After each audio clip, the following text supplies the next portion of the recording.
Hey y'all, welcome back to Bianca Woke Up Late. I am back with another video from left field. Today I want to talk about a completely different topic. And it's about a show that I've been watching for the past couple weeks. It's called Le Peep Let's Talk. I've found a lot of inconsistencies in one of the panelists. It's not to say that a lot of them don't have inconsistencies, it's just that hers are very, very stark. And for some reason, a lot of the other viewers just aren't picking up on it. And I'm not saying I'm an expert on sociology or how human behavior or psychology, but there's something definitely off about this character. But I'm not even going to talk about just how I feel about her personally and what I think her agenda is. I'm going to actually just show you guys her inconsistencies and contradictions, and let me know what you guys think about it. So I've been watching The Peep Let's Talk, and I like this show because I'm really very much invested in the Black community and what men and women are doing as far as relationships in order to progress the community forward. You understand what I'm saying? And this show is unlike many other parts of YouTube when it comes to relationships. Usually in YouTube, men are speaking to men, women are speaking to women, and they're kind of talking about each other, but not very directly in the same space. On this show, you have male panelists and women panelists, and they're speaking to each other and getting to the nitty-gritty live.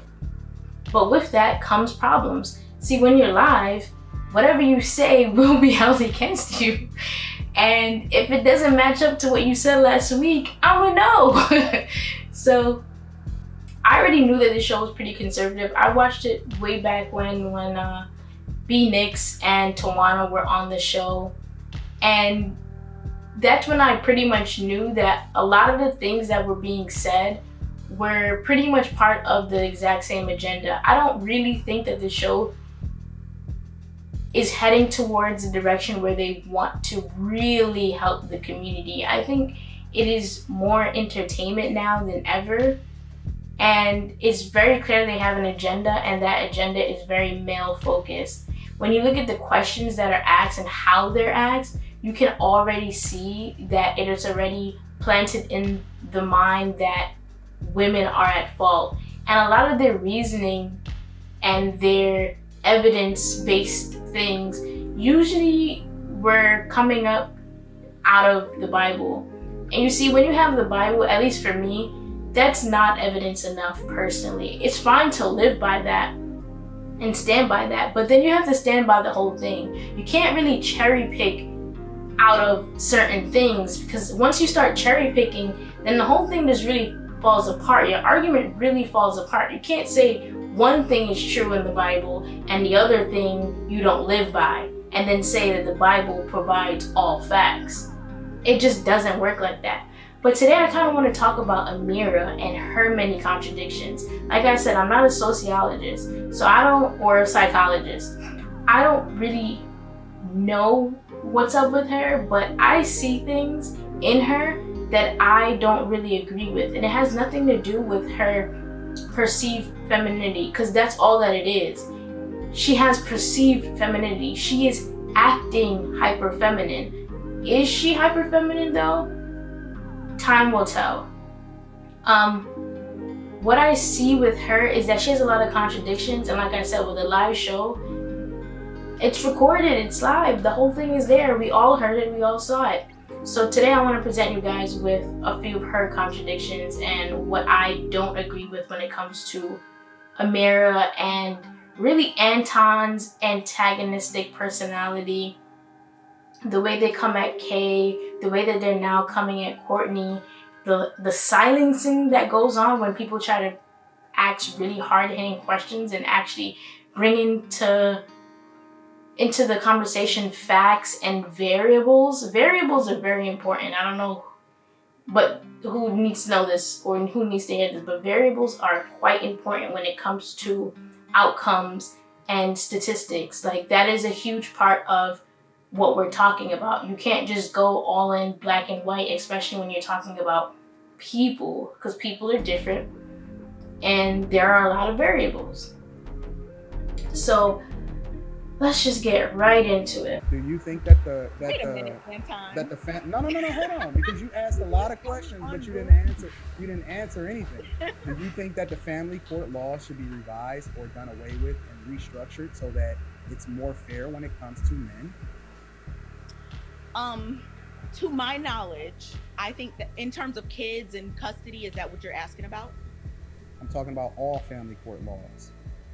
So I'm assuming you mean like divorces, kids, marriage, custody. Yeah, he said all family court laws. So to my knowledge, and anyone can correct me if they have more information, I don't know. But to my knowledge, most of the time, men do not go to court to seek full custody of their children. Hold on. You see what just happened though? And this is how you deal with unruly people, is that when you start to ask them questions, you uncover. So basically Kay is bringing up the point that there may be a reason that there is a huge difference between how many men are receiving custody and how many women are receiving custody. And she's just basically saying, hey, it doesn't really look like men are actually going to court and trying to get custody. And that's the point that she's trying to bring up. She's trying to bring up a different variable. Like I said, variables are important.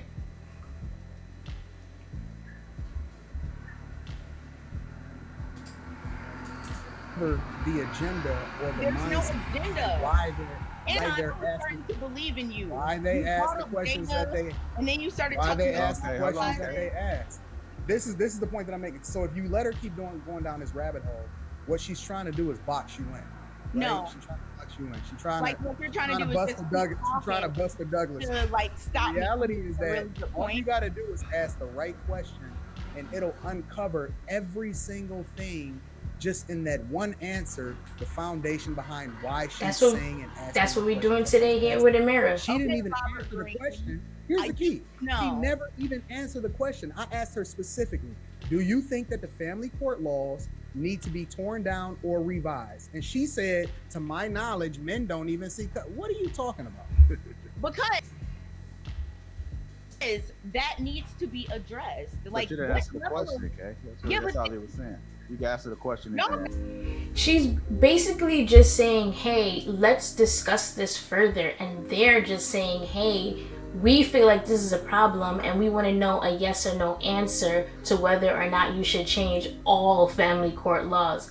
She's trying to bring up the very specific laws and say, hey, here's what you're saying. You're saying that there are issues within the system. Or are you saying the entire system? And they're trying to paint it with the broad stroke and go the general route and say, hey, in general, the laws are biased against men. And she's saying, hey, as far as I know, in general, the laws are actually neutral, but let's see and look further as to why the outcomes are looking so lopsided, because that's really what it is. The outcomes are extremely lopsided when it comes to who is getting custody as far as men and women. No, I got it. Listen, I'm a C student, but I ain't slow. I see. I mean, and that's okay, but I'm an A student. But wait. Kay, what metrics are you using that men don't seek custody of their children when Courtney just let said... her get off. Wait, really. Okay, I got you, but I'm just curious. Answer the question, and then she can say whatever the piss she want to say after that. Answer the question. Should the courts be revised? I mean, it depends on what are the current situations. If there's not a lot of men out here seeking full custody. Now, if I had a larger sample size and men are out here looking for custody 90% of the time, but it's still going in favor of the woman, then yes, it should be revised. But I don't think that's the case. And if you can prove it, then let me know. Oh, I don't have to prove it. It's a whole movement out here. You know, for example, you're not. I mean, here's the thing.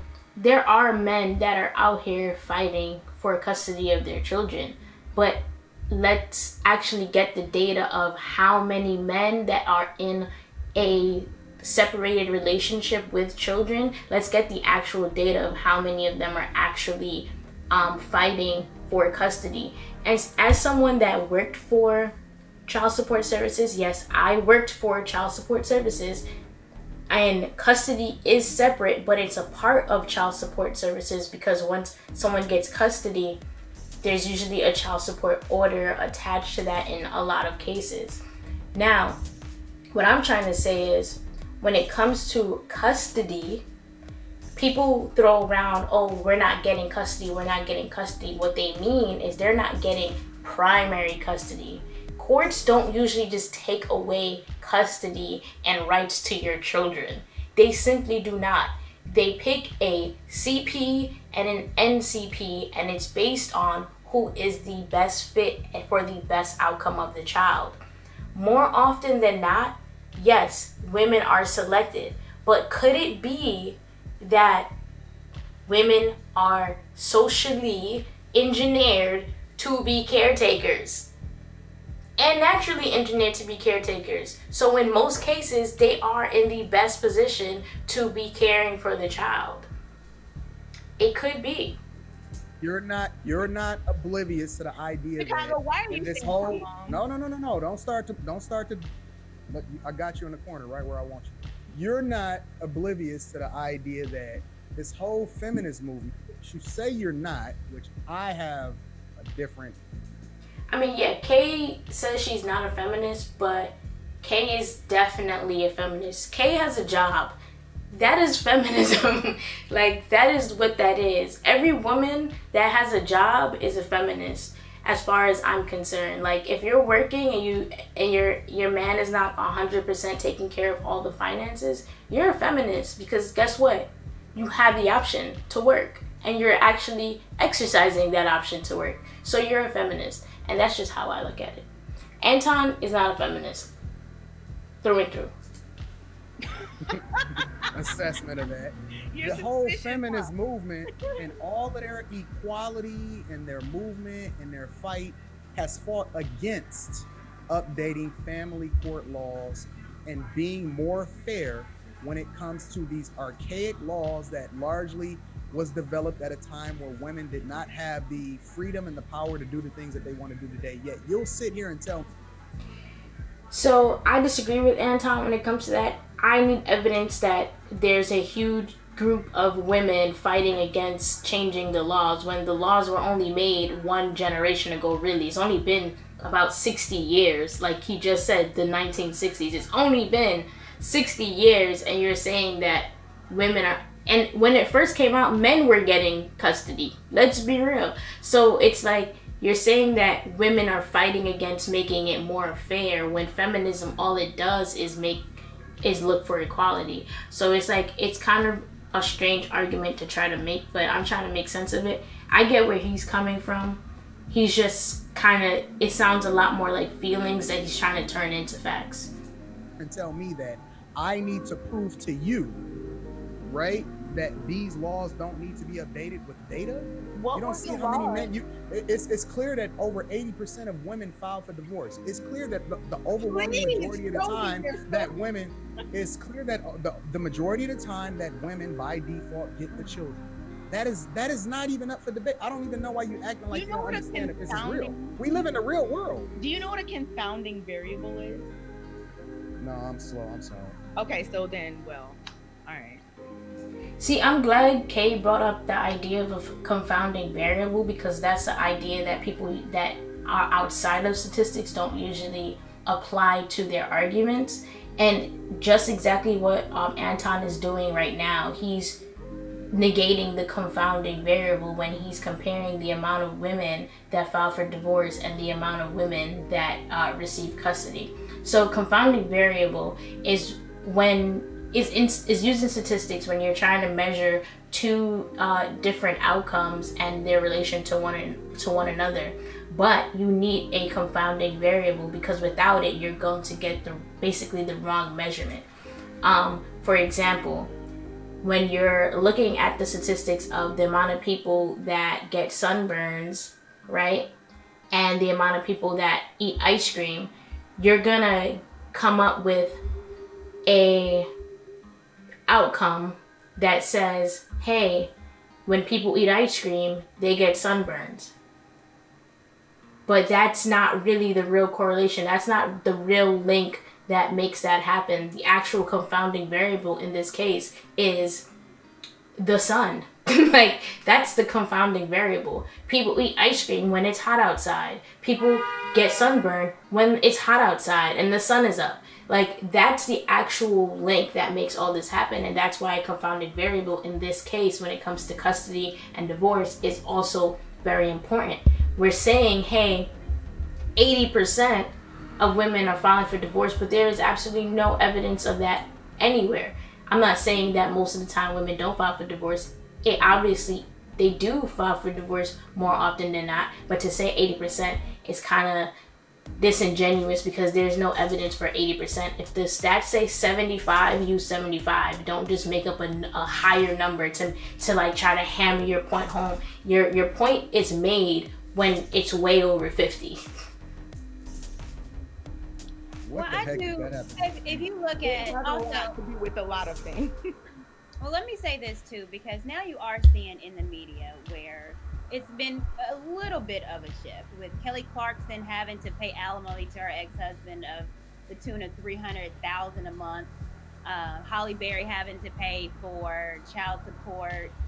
Hell, Kevin Federline with Britney Spears child support. So you are kind of seeing a little bit as far as in the media that it's a shift. You see, I agree with Courtney is that you're starting to see it more, but what people are ignoring completely right now in this conversation right before we get to Ameera, because I'm about to get to Ameera, and then after this we're going to get into Ameera. Courtney is saying, hey, we're seeing a shift. There is no shift. The laws about with marriage and divorce and alimony have not changed. The shift that has happened, you know, because of a confounding variable that we are ignoring, is the shift that has happened is who has the money. It has always been that the person who made the more money would be paying the alimony. But we're coming from a patriarchal society where men have been the ones working and making money. So yes, they have been the ones paying alimony. But now that you have women working and they're starting to get that equal footing in the world and make money, now you're going to see more women having to pay alimony because they are the primary breadwinners, especially when you get to, like she mentioned, these celebrities where, like everybody else in the internet space has always said, oh, when women start making a lot of money, they can't find that man that's equally yoked. It's the same case for these celebrity women. They have millions and millions of dollars.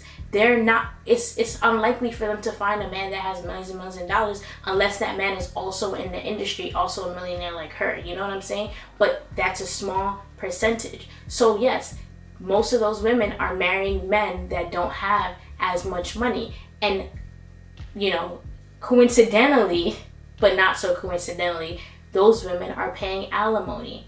The confounding variable here is who is making the money. The money will lead you to your answer here. Like, it's not a shift at all. The law didn't change. Who makes the money is the only thing that changed.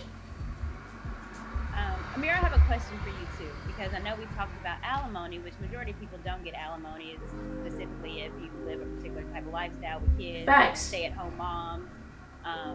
Do you believe that a stay-at-home mom, and when she and her husband gets a divorce, should she be paid alimony? Nope. Okay. So what about the husband? What about the husband? Because like Kelly Clarkson, her husband, he's getting alimony. Should he not get alimony? Well, I don't know their situation.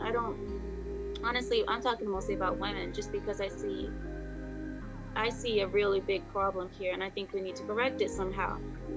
So this is what I mean when I say Ameera is like male identified, because immediately when Courtney asked her, hey, women that are stay-at-home moms, meaning they don't work, they haven't been in the workforce, they're taking care of children, that is their day in and day out life, right? Taking care of children.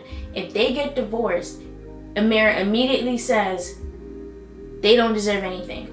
But when Courtney presents another scenario where a man is getting alimony, all of a sudden, oh, I don't really know about their situation. But you really didn't. You knew the situation of the previous question, and you were immediately able to say, "Hey, yes," and you're proud. You're happy about men getting alimony, but not about women who are homemakers getting alimony. It doesn't really make sense. As for men, I kind of applauded him getting alimony just because of the system, just because of how the system is set up. Now, if it were more fair and balanced, I don't know if I would feel the same about him getting alimony. But since we live in this system of women first and women everything, I laughed at Kelly Clarkson that she had to pay money to, and I think she did. She kind of deserves it. Said she laughed at her and that she deserves it. She deserves to be paying the man alimony. What? That doesn't even really add up. That's how you know that she comes from a purely patriarchal society where almost every thought process is to the benefit of a man. Like that's how you can tell. And that's why I feel like she's important and she needs to be on the Lapeef Let's Talk show, because she's demonstrating to the Black community what a purely patriarchal society looks like for both men and women. Like, we can see what it looks like for the women and we can hear what it's like for the men. Deserves it. Okay, so you're just saying that you don't want women to have any incentive at all, but when it comes to the men, you enjoy it.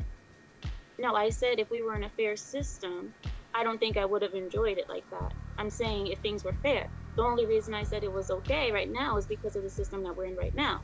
If things were more fair, I don't think it's right. You know, I mean, I guess in certain situations, if a man really cares for his ex-wife, he will give her money no matter what. He will take care of her and make sure she's all right. But do I think that the court should be in people's divorces and marriages and ordering people to pay or penalty of jail? I don't think that should be a thing. The court should not be in your life like that. And I don't think you should be forced to pay anybody anything if you don't want to. I think the system is fair. It's just that now that feminism has introduced the equality of women in the workforce and making money and having their own things, now we're seeing these same outcomes for men and women. It's just starting to increase now. It's still small, and we are only looking at women that make a lot of money. And most women don't make a lot of money, so you're not going to see a lot of these cases. It's not that it's so unfair. Well, I think we need to focus on making it fair, not just to do it in spite of. Well, in this world, in this America, everybody can get a job. Everybody can work. It's not like women, like before, when women couldn't work. Yeah, I understand. You have to pay for her board, her room and board and all. But today, we live in an equal world. It's equal, right? You can get a job. But that's literally a contradiction, and that's kind of an unfair thing to say. She literally just asked you, Courtney just asked you, hey, should a stay-at-home mom receive any alimony? And you said straight up, no. But now you're saying, well, women can work. But we're talking about a woman that doesn't work. We're talking about a woman that doesn't work. That was the first scenario presented, and you said absolutely not. You're saying, oh, it's totally fair. So here, let me give you an example. A woman doesn't work. She's married for 15 years. Something happens in the marriage. They can't come to any agreement. They are getting a divorce. There's 2 children involved. You're saying that the court always grants the woman the custody. But great, now she can go to work, right? But she hasn't worked in 15 years. What kind of job do you think she's gonna get where she can house herself and 2 children, and she hasn't worked in 15 years? There's no alimony, and she also does not support the idea that women should have child support. Yeah, it would make sense. Give the man the children, right? It would make sense. And now that woman could go off and live her merrily life, get a job, and go get an apartment. But she will be downgrading her life. And that's just the honest truth. A woman is not about to just walk around here with $1 million off of a man that doesn't even make anything close to that. get a job. What's wrong with getting a job? If you want to, nothing is wrong with getting a job. Really, be alone. Ameera. And the reality is, most women in general in the United States are working. They're working whether they are married or not. Are lots of your friends divorced? See, Kay's asking her a very, very important question. This is where the video really, really, really starts, I promise, guys. So quick, Kay's asking her, yo, do you know any divorced people? Like, straight up, that's what she's asking her. Look at Ameera's face. Do you know a lot of divorced people in your personal life? What? I don't know. I mean, I guess maybe at work. I'm sure we encounter people. Oh, you work? Yeah, I work for my husband. Okay, so you don't know really in your personal life any people that are divorced. What does that have to do with anything? I was just asking. If you don't want to answer, I understand. So Kay's asking a very important question because she's trying to figure out where Ameera is getting this anti-alimony and anti-women rhetoric from when it comes to divorce, child support. She's trying to figure out, is she getting this evidence from other people that are in her family, or like, what's the situation? Where are you getting your information from? From my perspective, it's very clear that Ameera is just getting it from the internet. But I can tell you that just by listening to the things she says, because there's really nothing backing it up. It's purely patriarchal talking points and views. Like, there's nothing coming out of her that is anything different or deviates from the norm of a patriarchal mindset. She just wraps it in her presentation of femininity. That's the only thing that I see here. I'm not saying she isn't feminine. I'm saying she is groomed feminine. What was your point? I mean, my point, I'm just wondering where you're getting all this information and these views about divorced people, because it sounds like propaganda. And I'm just trying to see if it's your personal experience or if it's something that you've read, or like, where is this information coming from? So I'm gonna pause it right there, and I'm gonna show you guys something, right? This is something that Ameera has said. I watched when I watched the show before, and I saw this. This was 3 days after this talk, and yeah, I'm gonna just let y'all listen to where Ameera could possibly be getting her information from. I don't have time to really have friends. If you know, I'm a super lonely person. I have no friends. That's why, like, the Lapeef network is basically my family, because in real life, I have no other friends other than my family. So you got a lot of endurance. So there you have it. Ameera just admitted, she said, hey, look, listen, I don't have any friends. Like, so she's clearly not getting this information from people that are close to her, unless it's her family or her husband. But that's why it's very, very interesting that she says she doesn't know any divorced people. We gonna go with that. Either way, it's fine. I mean, if it's your opinion, that's cool. If it's based off people you see, that's cool. If you have some kind of data to say that women are just out here filing for divorce for 15% of $40,000 over the course of 12 months. I mean, if you have some data or like something, I'm just trying to see where your mindset is coming from. Well, the data that I have is that marriage is trying to feed a narrative that you think people want to hear. It's definitely a narrative. Just trying to see what it is. Okay. My data is that marriage in the Western world is unsuccessful. I see that women are filing for divorce 70 to 80% of the time. Where do you see that? Okay. Are you joking with me? Or no, I'm asking you for real. Where do you see that women are filing for divorce 70 to 80% of the time? It's really well known. You can look it up online. Can you please? Because I've been looking for this for months and I have not found. So Ameera. Facts. I've also looked for this stat. A very popular YouTuber has been using this stat and spewing it all around, and people have been picking it up and saying it and using it against women. But the thing about it is that that stat is not founded in any real research. Like, that it just doesn't actually exist. Point blank. 80%, it's just falsehood. Ameera, if wait. Kay, can I ask you a question? Data, Wait, Kay, can I ask you a question? no, please just let every No, time because he's talking, wait, no. Anton, Anton, no. First of all, please just let Ameera. Hey. No, let Rilla ask the question. I rarely. No, okay, let's keep it 1,000 wild. I rarely butt in on your conversations. Anton asked you 2 specific questions, and we did not get a specific answer out of either one of those questions. Right? And then we turn around, and I'm not tripping. Ameera's a grown woman. She can defend herself. She can answer for herself. But you're literally going in, getting these answers, but we're not getting the answer. Do you believe the laws need to be changed? I just said when Anton asked, I said that we need to first look at what's actually happening. Wait. I So don't. She's basically saying we need to have more information. We need to be examining this objectively and not subjectively based on just the experiences of some people on the panel and some people in the comment section. The laws on the book from 1950 do not need. So you're saying laws on the book that do not that from 1950. So Chicago, what are the laws from 19?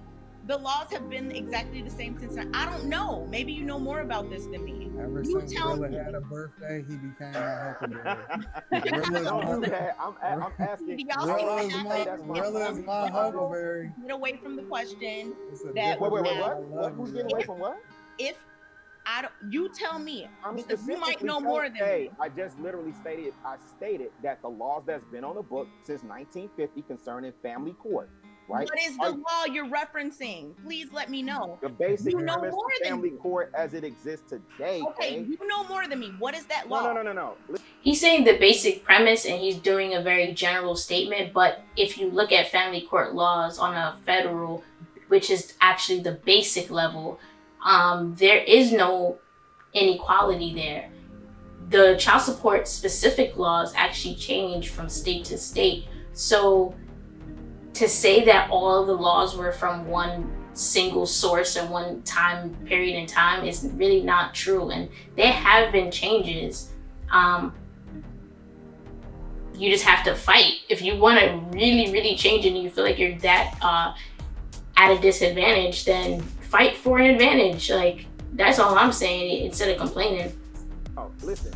I'm asking you, do you think the laws need to be a bit? Ameera What is literally the just. law? Oh my gosh, okay. All right, you. Kay is just asking for a very specific law. She wants to know what is the actual law that you're talking about that is giving you this inequality in the system. She wants to know exactly what part of it is it, and they're kind of saying all of it really, nothing specific. There's something specific, but because I don't know what specifically it is, I'm still gonna paint with this very general brush.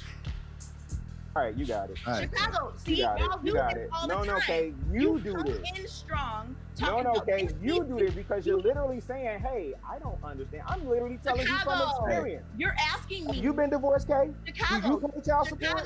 Chicago.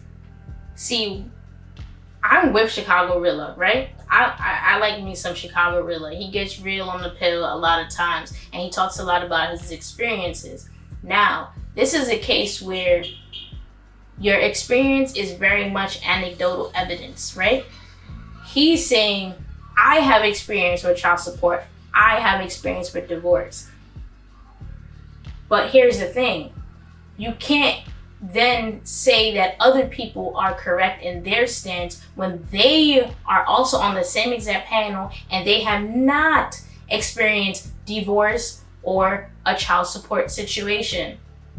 Ameera, as far as we know, has not been divorced. Ameera, as far as we know, does not receive child support or pay child support. Lauren does not have any children, so she does not have anything to do with child support. She's also unmarried and not divorced. Kay has never been married or divorced, so why would you be asking Kay? She doesn't have any children. Lapeef, I think he has children. I'm pretty sure he hasn't been married. Anton is married, has never been divorced, and has never paid child support because the child he has is with his wife and they have never been divorced. Courtney has been divorced. She does have a child. She may have a child support situation, but she doesn't seem like the type of woman to be in a child support situation as far as I know. But she did mention anecdotal evidence from her brother who has custody. But my point is this: a lot of these people on the panel don't have any ground to stand on if we're going to use anecdotal evidence and experiences as the basis for the foundation of the facts about child support. Only Chicago really has a ground to stand on, so that's why I'm more into what he's saying. But what he's saying, just because he experienced that himself, doesn't actually make it true. It could be the case that he went about the situation the wrong way, or he just doesn't like child support. It's very, very easy to not like something and fight against it, even if it is fair. And because it is fair, you hate it because you're actually at a disadvantage because of how fair it is.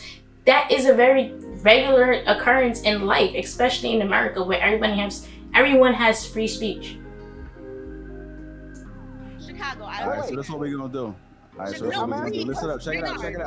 Check it out. All right.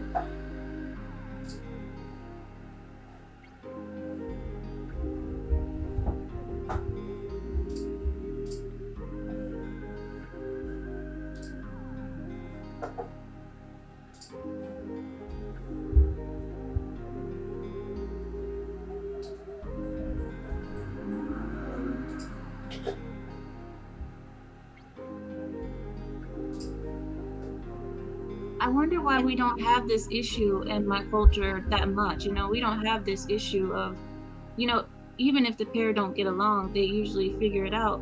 Why is it that in America, it's just impossible to figure it out? And it's always, I understand what Courtney's saying, it's better to grow up this way than to have it grow up in violence. But why is it that we don't, culturally, why we don't have this issue of, I've never seen it like that, where people are just like, we don't get along, we fight too much, so we don't want the kid to.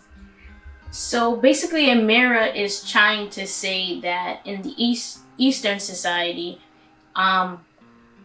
women usually aren't filing for divorce, and usually when couples have issues, they sort it out. And in most cases, the woman backs down and is more submissive and heeds to whatever it is that her husband is asking for, or whatever the problems are, she is the one that has to adjust to those problems, and they don't often end up in divorce, right? And she's saying that in Western culture, women are more likely to, leave their spouses, file for divorce, blah, blah, blah. As you can see, women have a myriad of reasons why they file for divorce, and they're allowed to exercise the action of filing for divorce. And they do so way more often than in the Middle Eastern countries.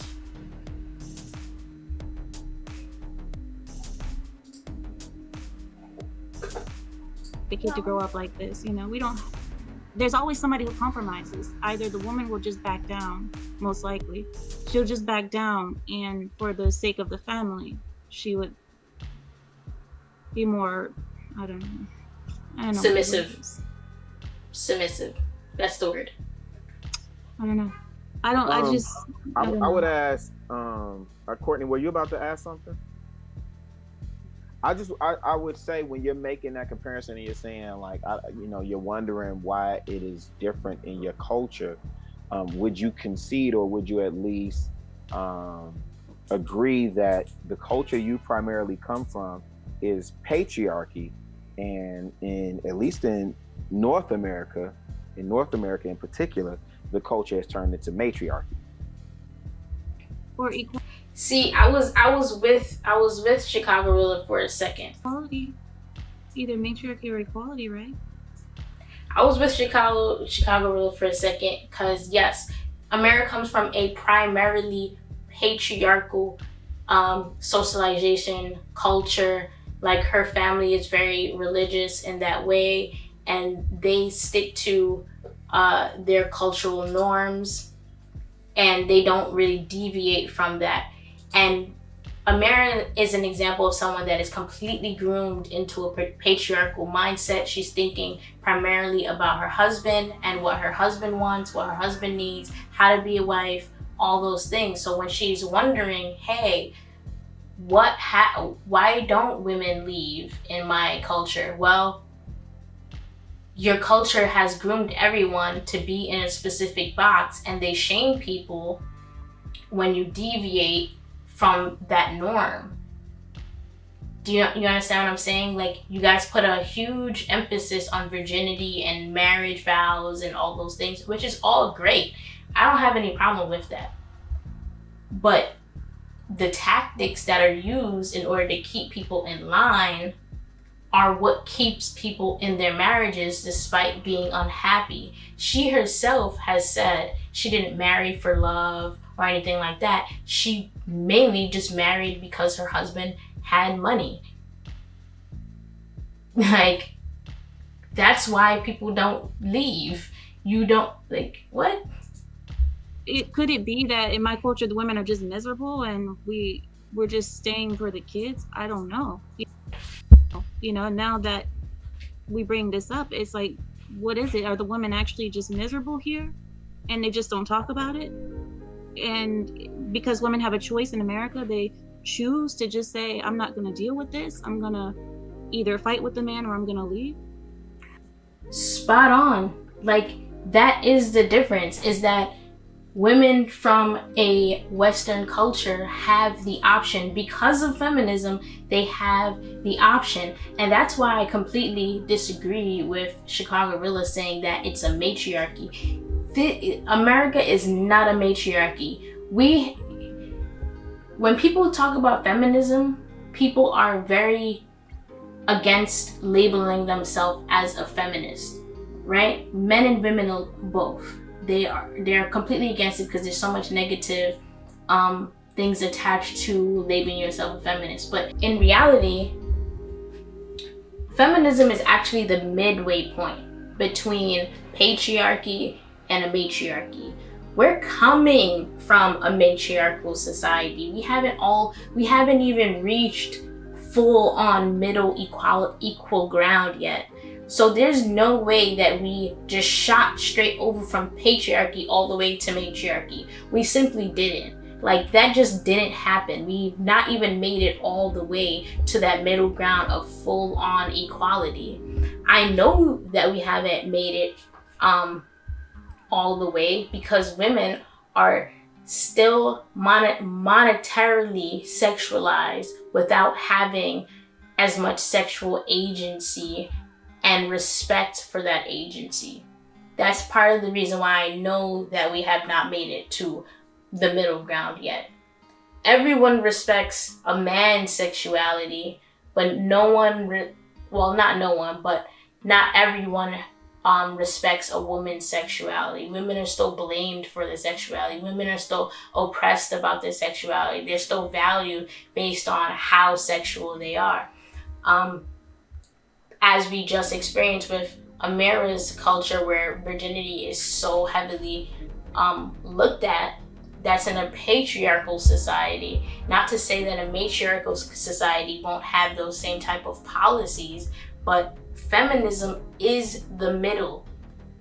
What people often are trying to conflate with feminism is misandry, which is a more negative, toxic version of what a matriarchy would be. Just like in a patriarchy, a toxic version would be misogyny. Those are the polar opposite ends. Misandry, misogyny, patriarchy, matriarchy.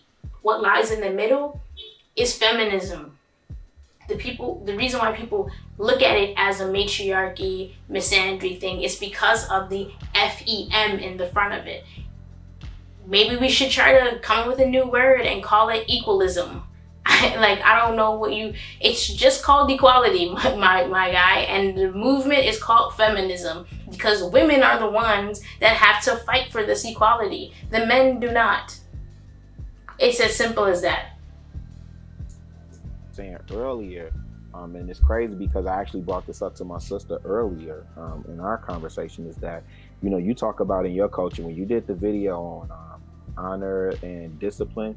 You talked about honor being an important part in your culture, and that you often say on the platform that people respect their family name, they fight for their family name, which is great. It's awesome. They shed blood for their family name, they die on the sword for their family name. It's not so much as the same over here in America, and especially, I mean, somebody can correct me if I'm wrong, but you know, it's not that everybody fights for their name over here. You know. So do you think that's the reason why it doesn't? It's kind of easier to separate because of the differences, because you can't just stop fighting. It's a contributing factor, but right, which is why I say that it's important to have Ameera on this panel, because she exposes the issues that Black America has, and why the patriarchy, the pure patriarchy design that she comes from, her culture, wouldn't really work in our culture, because everyone would have to be on the same exact page, and that's nearly impossible in America. Not to bring up slavery really, but to give you an idea of what I'm trying to explain here, is that since Black women have gotten off those ships that brought Black women here, Black women have been working, okay? They have been working. They have been creating money, resources, all types of stuff, and also being women, giving birth. They have been doing all this work all this time. So the Black experience is completely different than a Middle Eastern experience. Those women have been held back from work. They're not looked to be that person to work. Do you understand what I'm saying? So in our society, most women have to work. A woman turns 18 and she doesn't go to college. She doesn't stay at home and wait for a husband. That just doesn't happen, because she also has things she needs to take care of. So it just doesn't work the same. We don't have that full circle culture, and we would all have to get on the exact same page. But the problem is we're not all having the exact same experience, and we're not all dealing with the exact same problems. So it's extremely hard, because we have to have that one culture. And because Black people have so many different things going on, it's very hard to put us all in that one circle other than inside of the box of Black experience.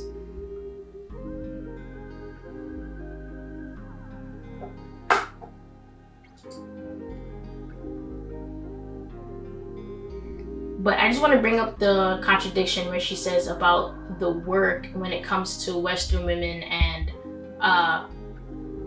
Eastern women. I mean, it seemed like it would probably be a relief for you, considering that all of the things that you have to deal with on a regular basis, especially. Oh God, I would love some help. I told my husband once, I would love help. I would love her to take care of the bookkeeping, the QuickBooks, the secretaries. You go do that, honey. I'll stay home and make bread. I will garden. I would just enjoy cleaning the bathrooms. I will scrub these marble floors with my bare hands if I had help to just take care of all of that. But my husband is like, I don't want another wife. I'm like, okay. And that's the thing. It's super weird that she doesn't want women to be able to receive anything after a marriage. But it's like, why do you have such contention with other women receiving anything with marriage when you yourself are in a marriage where you work? You are his secretary and you're handling the accounting of the business, but you're saying he's this huge, high value man, but you work, but all the work that you put in, if he was to divorce you, you feel like you deserve absolutely nothing for all the work you put in, all the value you're giving him. You're doing 2 jobs and you feel like you shouldn't receive anything. This is what I mean by she's been groomed in a patriarchal mindset where everything is for the benefit of a man, but she has no idea where it's coming from. It's just inside of her. That's all she knows. Okay, I'm not saying there's an issue with it, but this is who she is. This is what we need to see. Most guys say that they want another wife, but I don't think that they're Yeah, so that's what she's talking about. She's talking about she would happily welcome a second wife because that means she would get to split all the work that she has with somebody, and this furthermore explains why she doesn't have any friends, because she is literally her husband's secretary, accountant, and maid for no pay. But she has such contention with Western women who get a job and get paid, and if their husband doesn't want them, their bills still get paid. Do you understand what I'm saying?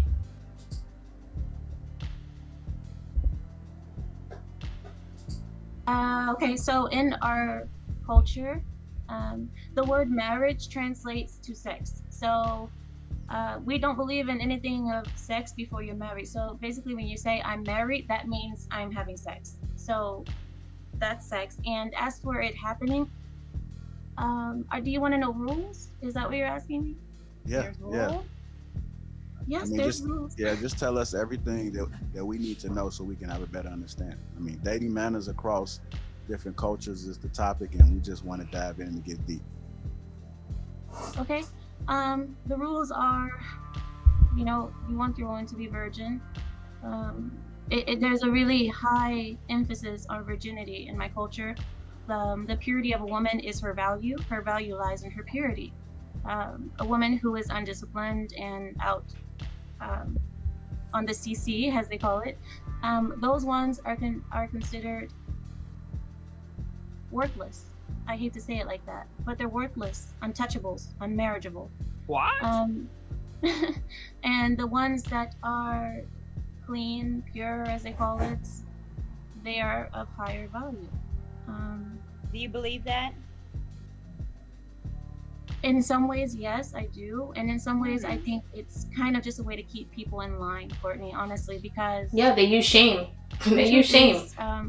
People fall in love. People have, it doesn't make you unvaluable, or not, how can I say that? It doesn't make you worthless just because you fell in love once and you gave yourself to that person. I wouldn't call you worthless, but in the culture, you would be considered unmarriageable, or if you do get married, you will marry a person that's probably already divorced and probably already has other situations going on. So, and this is if they're not virgins, right?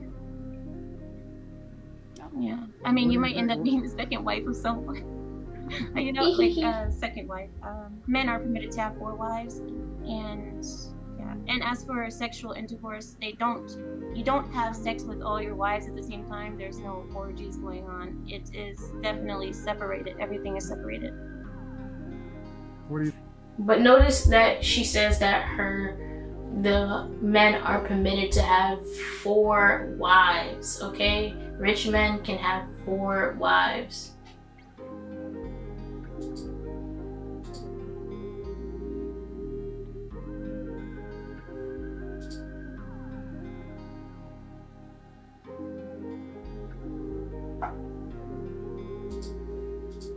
But I think if there was honor, there used to be a time where people were shamed, to have a baby out of wedlock, or to be hoe-hopping, or to be doing all these things that would bring dishonor to the family. What was that second phrase? To be what hopping? Hoe-hopping. You heard me. Amir, let me. What was that? More phrases than anybody. We doing the thesaurus, bro. Come on and put that publishing budget together, man. So, Amir, you don't know anyone in your culture that has been remarried? Yes, my husband. I'm his second wife. So why didn't that? Y'all hear that, right? Not to get all your business. I mean, there was a very big reason. I don't really want to go into okay. Well, you details, don't have to. but it wasn't just like, oh, we don't get along. It was a big. So she's saying that her husband is a divorcee, but when asked before, do you know anyone divorced? She had no answer. Nothing. She just couldn't figure out who that she knew was divorced. She had no answer, but now she has an answer. Turns out she knows someone that's divorced. That divorced person is her own husband that she sleeps with at night. Is her husband. Issue. Yeah. So that's I just say that because it happens everywhere. And like I said, your husband, you're his second wife. It didn't work out. Did they have kids? Yeah. Well, you see, Courtney, she knew she just stumbled on some stuff, right? She just stumbled on some stuff and she was taken aback, but she didn't even have time to adjust her face.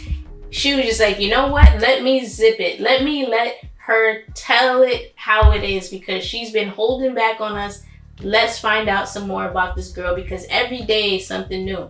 And this is another situation I'm talking about. She literally just said in the other video that a woman that is a stay-at-home mom that shouldn't that gets divorced shouldn't be given any alimony, yet her husband is divorced, had a stay-at-home mom and had children, and you're telling me that that woman doesn't deserve anything. Her husband is a divorcee. She said herself that unpure people end up with, other low value people, right? Well, I mean, but that's what I'm saying. But it wasn't like this. It wasn't like, oh, we just don't get along and we keep fighting. Yeah, that's what I mean. The reason. Yeah, I'm sorry. Go ahead. The reason that I see it here in America is like, and not just you, Courtney. I'm not just talking about you. I'm just talking about the situation. The situation is like, we can't stop fighting. I want the child to grow up in a healthy environment. So the best thing is for us to separate so the child can grow up in a healthy environment. But what I was saying is, it's just not common on this end that you see that women and men just say we can't stop fighting. See, you're saying it's so uncommon, yet you have someone directly linked to you that has gone through this, and some reason you're still saying, oh, everybody else. But the thing is, Ameera, you don't see anybody else going through this shit. Like you said, you don't have any friends. Your family is purely patriarchal, so this is not really happening in your family. You're literally just talking about Western women whom you do not know, and this is all coming from stories. Like, this is just people saying these things. Do you understand what I'm saying? She's saying there's no reconciliation, but yet her husband has the opportunity to have 4 wives, and she claims he's a high value man. It's very confusing. So we're gonna just separate. I don't know why, and it just makes me wonder: are we just unhappy and we're just, you know what I mean? Are we just unhappy and we're just going along with it because of the family, or is it that the women are more submissive? And this is why patriarchal societies don't want women to speak, and they don't want women to talk. Because when women start talking to each other and having conversations, they actually start putting 2 and 2 together. So right now, Ameera is literally questioning. She's like, wait a second, are we really just unhappy because we don't have any options? She's literally in real time second guessing her own culture right now. Well, yeah. So, and I say that to preference what I said earlier, is that, we don't know everyone's situation. And then some things happen, like you said with your husband, you're his second wife and he had kids. However, it didn't work out. And not to be in your business, but again, that's a situational thing. So it happens everywhere. And for us to just say it's because we're arguing so much, that's why we left. I mean, we can't necessarily say that there's no stats, there's no statistics that says that. We understand that things are breaking up, but everyone is different. Your husband is different. Right. The stats do not just say, oh, you're just arguing. And like Ameera just said herself, that it wasn't just a simple thing that they just couldn't, deal with. It was a straight up huge situation. But the only huge situation I can think of, especially coming from her culture, is that maybe the wife slept with another man. But that's the only thing I could think of why, it wouldn't work out. His situation is different. My situation is different. So it happens everywhere.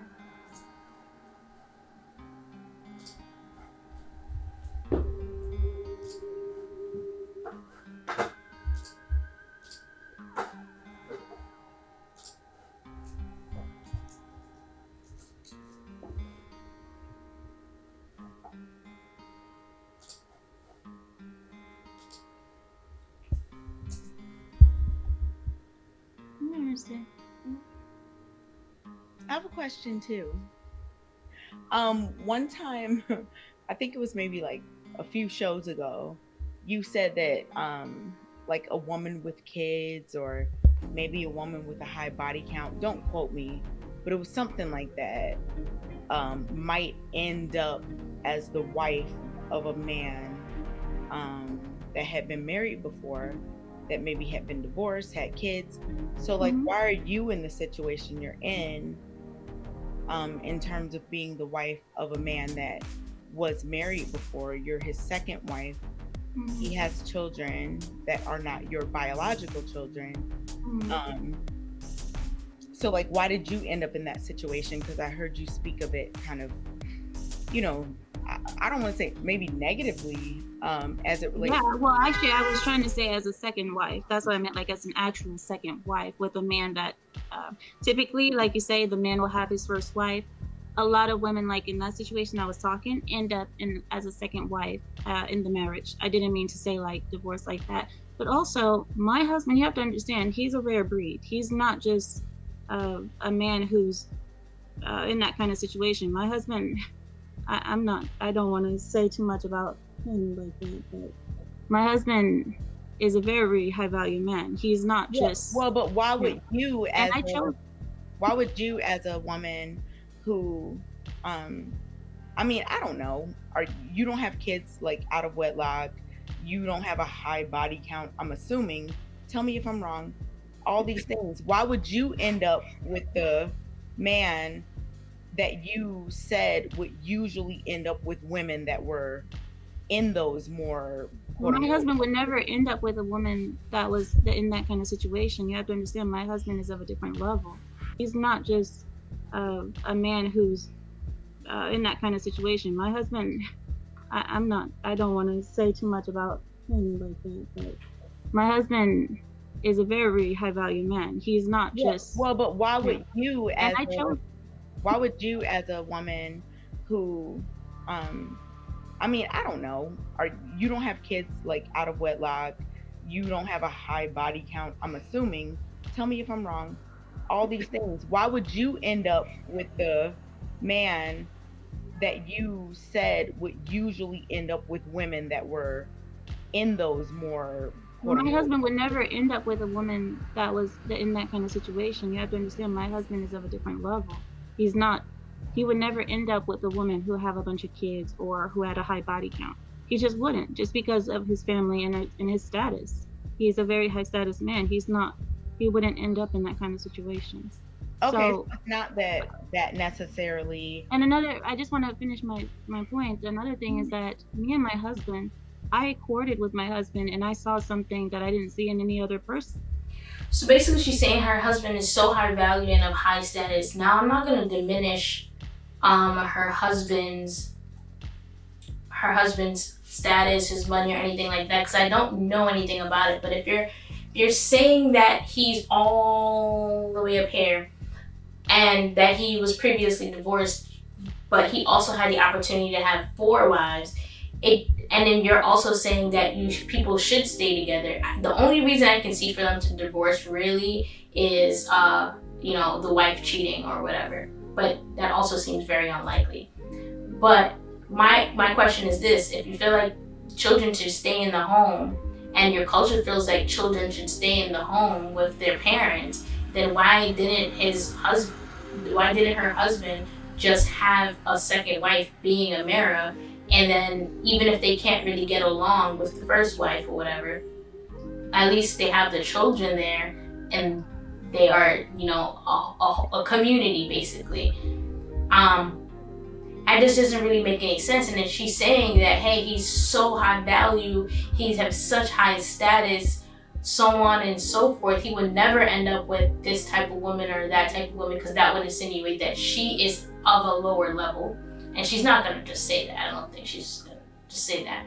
But the crazy thing about that is, if your husband is so high value, then why are you his accountant and secretary? I personally don't.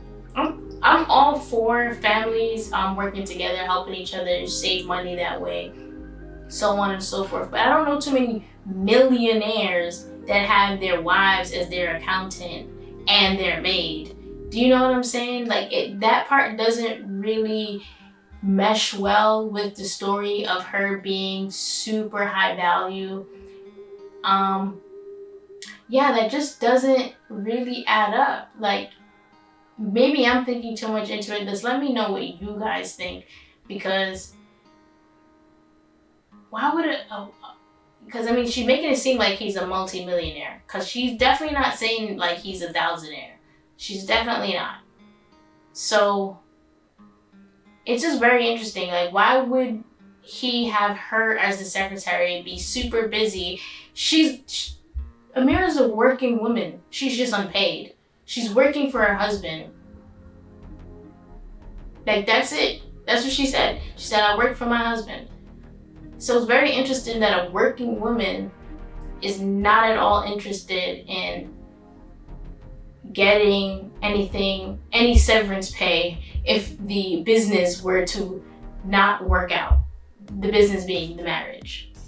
She's a free employee, basically. He has her doing accounting, QuickBooks, which is accounting, secretary work, meaning she's probably answering the phone and doing paperwork and taking numbers and all this other stuff.